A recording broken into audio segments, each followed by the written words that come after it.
কাশ্মীরে জওয়ানদের ওপর যে হামলা হয়েছে সেই হামলা এক কথায় নিন্দনীয় তো বটেই।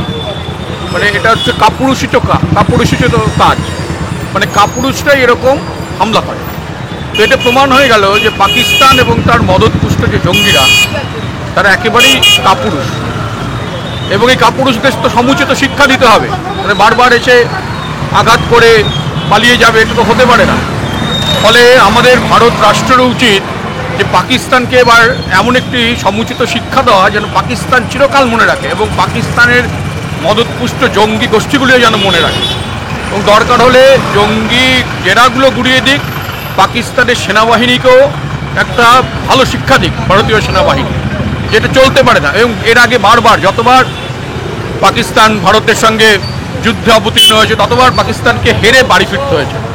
তো এবারে পাকিস্তান যদি মনে করে যে বারবার ভারতের উপর আঘাত হেনে তারা পালিয়ে যাবে, তাদের এবারে মার খেয়ে বাড়ি ফিরতে হবে।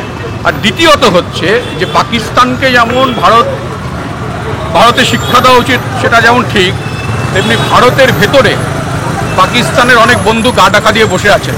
একজন মণিশঙ্কর আয়ার, তিনি পাকিস্তানে গিয়ে বলে এসেছিলেন যে ভারতবর্ষের থেকে তিনি পাকিস্তানে অনেক বেশি আতিথেয়তা পান। তো সেই লোকটিকে আজকে তাকে খুঁজে এনে তাকে ক্ষমা চাওয়ানো হোক। যে তাদের প্রশ্রয়তে এগুলো হচ্ছে। সিধু সে গিয়ে পাকিস্তানে জড়িয়ে টড়িয়ে ধরলো ওখানে সবাইকে, সে কোথায় আজকে, কোথায় কোন গর্তে লুকিয়েছে গিয়ে? কংগ্রেসের নেতারা গিয়ে পাকিস্তানের রাষ্ট্রদূত গোপনে তাদের সঙ্গে বৈঠক করলেন। এদের মদতে, এদের প্রশ্রয়ে তো এইসব হয়েছে।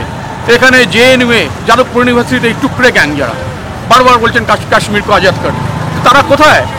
তাদেরও সমুচিত শিক্ষা দেওয়া উচিত, কারণ তাদের প্রশ্রয় কিন্তু এই কাজগুলো হচ্ছে। ফলে পাকিস্তান এবং পাকিস্তানের যে বন্ধুরা আমাদের দেশে গা ঢাকা দিয়ে আছে, দুপক্ষই সমান শত্রু ভারতের, এবং দুজনকেই উপযুক্ত শিক্ষা দিতে হবে।